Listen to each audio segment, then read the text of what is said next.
चरित्रहीन निर्देशित 1974 की एक बॉलीवुड ड्रामा फिल्म है। फिल्म को संजीव कुमार और शर्मिला टैगोर, लॉरेंसो मास्टर मोजिम्बा सिनेमा एस कैबिला के कार्यक्रम पर थी। उत्तम कुमार, सावित्री चटर्जी और अपर्णा सेन कलकत्ता नायिका के रूप में रीमेक है। फिल्म एक अदालत कक्ष से शुरू होती है जहां एक वकील एक व्यक्ति को चरित्रहीन अत्याचारी करार देता है और पूछता है कि क्या वह रोजी नाम से किसी को जानता है। वह सकारात्मक उत्तर देता है और कुछ ही देर बाद फ्लैशबैक शुरू हो जाता है। एक पहाड़ी इलाके की यात्रा पर इंद्रजीत मुखर्जी को अचानक भारी बारिश का सामना करना पड़ता है और वह पास के एक बुढ़े सज्जन के घर में शरण लेता है, जहां उसकी मुलाकात रामा नाम की एक लड़की से होती है। जैसे जैसे दिन बीतते हैं, रामा और इंद्र के बीच का बंधन मजबूत होता जाता है। अंततः यह प्यार में बदल जाता है। हालांकि रामा की सौतेली माँ उससे शादी का एक विधवा व्यक्ति से करने के लिए उत्सुक है, जिसके 2 बच्चे हैं।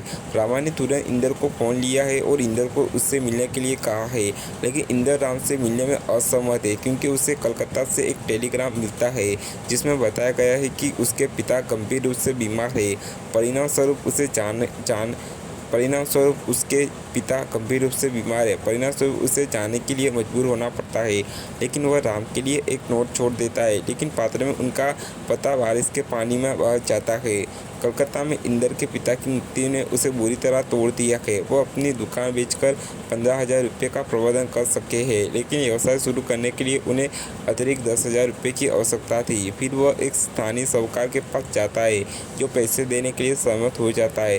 घर जाते समय इंद्र को अजीत नाम का एक धोखेबाज धोखा देता है, जो उसे जबरन रेड लाइट एरिया में ले जाता है और धोखे से उसके पैसे छीन लेता है। फिर इंद्र अजीत का पता इकट्ठा करता है और अपने खोए हुए पैसे वापस पाने के लिए वहां जाता है। वहां उसकी मुलाकात फिर से रामा से होती है, जो उसे इंद्र की पत्नी होने का खुलासा करती है। वह अजीत के साथ भाग गई क्योंकि वह इस दुविधा में पड़ गई थी कि वह 2 बच्चों वाले विदुर से शादी करेगी या नहीं।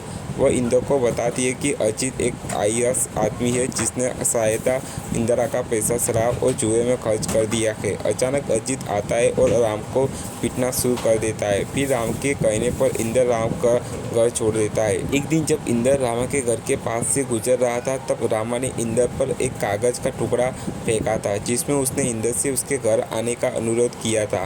शाम को अजीत रामा के आभूषणों को ढूंढने में असफल होने के बाद उसे प्रताड़ित करता है, जिसे वह अपनी अनैतिक गतिविधियों के पीछे खर्च करना चाहता है। रामा अजीत से विनती करती है कि वह उस पर अत्याचार करना बंद कर दे, क्योंकि वह उनके बच्चों को जन्म दे रही है। तब अजीत क्रोधित हो जाता है और रामा पर व्यभिचार का आरोप लगाता है। उसी समय इंद्र आ जाता है। उसे देखकर इंद्र अपने गुंडे दोस्तों को बुलाने के लिए बाहर चला जाता है। रामा तुरंत अपने छिपे हुए गहने इंद्र के पास लाती है और उसे इसका उपयोग करने का अनुरोध करती है। फिर वह घर से भाग जाती है।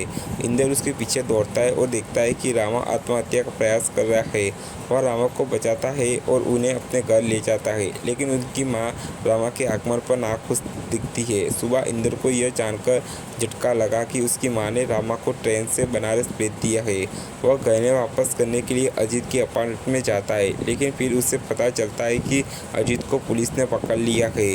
फिर वह अपनी फैक्ट्री बनाने के लिए रामा के आभूषणों को उपयोग करता है और जल्दी एक अमीर सफल व्यापारी बन जाता है। फिर वह अविनाश की बहन कमला से शादी करता है, जो उसकी माँ की परिचित थी। जिस दिन वह 3 लाख रुपए का घर खरीदने का फैसला करता है, उसी दिन उसकी माँ की आखिरी सांसें चली जाती है। इंद्र फिर अपनी पत्नी और अपने छोटे भाई देवोजीत मुखर्जी के साथ घर में चला जाता है। कुछ ही समय बाद वह देबू से शादी कर लेता है। अविनाश की चालों से उनके परिवार की शांति भंग हो जाती है। अविनाश ने कमला और इंद्र दोनों से पैसा हड़पे है। फिर इंद्र उसे कार्यालय की दैनिक गतिविधियों का प्रबंधन की जिम्मेदारी देता है। चालक अविनाश ने सफलतापूर्वक इंद्र से अनुरोध किया है कि वह वेतन रजिस्टर में उसका नाम शामिल ना करे, जिसमें प्रभावी रूप से यह सुनिश्चित हो सके कि कंपनी में उसके काम का कोई लिखित प्रमाण मौजूद नहीं है। एक कॉन्ट्रैक्टर के सिलसिले में इंद्र को दिल्ली जाना पड़ता है। वह अविनाश को 1 लाख रुपए का एक चेक और 2 खाली चेक देता है, ताकि वह कर्मचारी के वेतन और अन्य देय भुगतान का भुगतान कर सके। दिल्ली में इंदिरा को पता चलता है कि उसे अपना वंचित अनुबंध पाने के लिए खोसला नाम के एक व्यक्ति को मनाना होगा।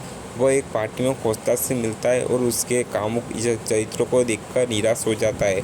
वो फिर से रामा से मिलता है और उसके अनैतिक व्यवहार को देखकर हैरान हो जाता है। रामा फिर इंदर को अपने अपार्टमेंट में ले जाती है। वो बताती है कि उन्होंने अब रोजी नाम अपना लिया है। रामा इंदर को बताती है कि बनारस जाने वाली ट्रेन में उसी नींद आ गई थी। अचानक टिकट चेकर ने उसे जगाया और टिकट देखने को कहा। तब टिकट चेकर ने उन्हें बताया कि वे बहुत पहले ही बनारस छोड़ चुके हैं और अब काशी में है। फिर उसने जुर्माना मांगा, लेकिन रामा के पास पैसे नहीं थे।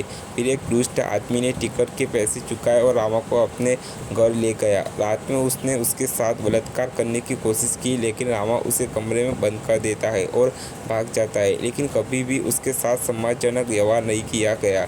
उसे महज एक शारीरिक वस्तु के रूप में देखा जाता था। बाद में वह बेहोश हो गई थी और उसने एक बेटी को जन्म दिया था। अपनी बेटी का पेट भरने के लिए रामा वेश्या बन गई थी। रामा की किस्मत जानकर इंदर दुखी है। तब रामा उनसे दिल्ली आने का उद्देश्य पूछती है। इसके बाद रामा खोसला को भागता और इंदर के लिए अनुबंध हासिल कर लेता है। फिर वह इंदर को अपने साथ शिमला चलने के लिए कहती है। होटल में उन्हें कमला के चचा अशोक ने एक साथ देखा है। अशोक को अफेयर का संदेह होता है और वह अविनाश को एक पत्र लिखता है। शिमला में रामा अपनी बेटी मीनू का परिचय देती है और बताती है कि उसने अपनी बेटी को अजीत के चंगुल से बचाने के लिए अपने पिता के नाम के रूप में इंदर का नाम इस्तेमाल किया है। इंदर की अनुपस्थिति का मौका पाकर अविनाश ने कंपनी के खाते सारे पैसे चुरा लिया है। इसके अलावा वह अशोक के पात्र का उपयोग करके इंदर और उसके परिवार के सदस्यों के बीच गलतफहमी पैदा करता है। दिल्ली में इंदर को एक टेलीग्राम मिलता है जिसमें उसे बताया जाता है कि मजदूर अपना वेतन नहीं मिलने के कारण विरोध प्रदर्शन कर रहे हैं। हैरान होकर इंदर कलकत्ता लौटता है और समझता है कि अजीत ने सारे पैसे चुरा लिया है। वह अजीत को अपने कार्यकाल में बुलाता है। इसके बाद अजीत हार आरोप से इनकार करता है और बताता है कि उनके खिलाफ कानूनी कार्रवाई नहीं की जा सकती है क्योंकि कंपनी में उनके काम का कोई लिखित सबूत नहीं है। निराश इंदर को घर में बुरे व्यवहार का सामना करना पड़ता है। अवसत्र का होकर वह धीरे धीरे शराब की लत का शिकार हो गया है। इसके बाद रामा ने अजीत को एक डिकिंग क्लब में देखा था। अजीत उसे सब कुछ बताता है। तब रामा ने उसकी मदद करने का फैसला किया था। वो एक टेलीग्राम भेजकर बताती है कि सब कुछ व्यवस्थित है। टेलीग्राम देबू और उसकी पत्नी द्वारा पढ़ा जाता है और उन्हें संदेह हो जाता है कि फिर वे अविनाश से मदद मांगते हैं। अविनाश उन्हें बताता है कि व्यवस्था का मतलब वास्तव में शादी की व्यवस्था है। कमला आश्चर्यचकित हो जाती है और स्वयं वास्तविकता की जांच करने का निर्णय लेती है। वह अविनाश और देबू दिल्ली जाते हैं। वह रामा, इंदर और मीनू का एक साथ देखते हैं। फिर वे देखते हैं कि रामा और इंदर स्टेट बैंक जाते हैं और पैसे निकालते हैं। हालांकि रामा ने इंदर की मदद करने के लिए पैसे निकाल लिया है, लेकिन अविनाश ने कमला और देबू को यह विश्वास दिलाया है कि इंदर अपने व्यवसाय का पैसा रामा के निजी बैंक खाते में जमा कर रहा है। क्रोधित होकर इंदर के पुराने नौकर को छोड़कर सभी लोग घर छोड़ देते हैं। इंदर कमला का पता लगाने के लिए अविनाश के घर जाता है, लेकिन अविनाश उसे बताता है कि कमला ने खुद को मार डाला है। अगले दिन इंदर को अदालत से सम्मान मिलता है जब देबू एक मामला दायर करता है जिसमें आरोप लगाया जाता है कि इंदर ने उनके पिता की संपत्ति में उसका हिस्सा जब्त कर लिया है। अदालत में सभी लोग इंदर के खिलाफ गवाही देते हैं, यहाँ तक कि कमला भी जीवित पाई गई है जिसने उसकी मौत की झूठी अफवाह फैलाई थी ताकि इंदर रोजी के साथ शांति से रह सके। रामा उर्फ रोजी अखबार से सब कुछ सिखाती है और अदालत में जाकर शुरू से सब कुछ बताती है। तब सच्चाई सामने आती है और सारी गलतफहमी दूर हो जाती है। कोर्ट में कमला को अचानक बेहोशी महसूस होती है और इंदर उसके पास दौड़ता है। रोजी चुपचाप अदालत भवन से निकल जाती है। अगले दिन कमला ने रामा से मिलने की इच्छा व्यक्त की है। इंदर ने रामा को फ़ोन किया है और उसे कमला की इच्छा के बारे में बताया है।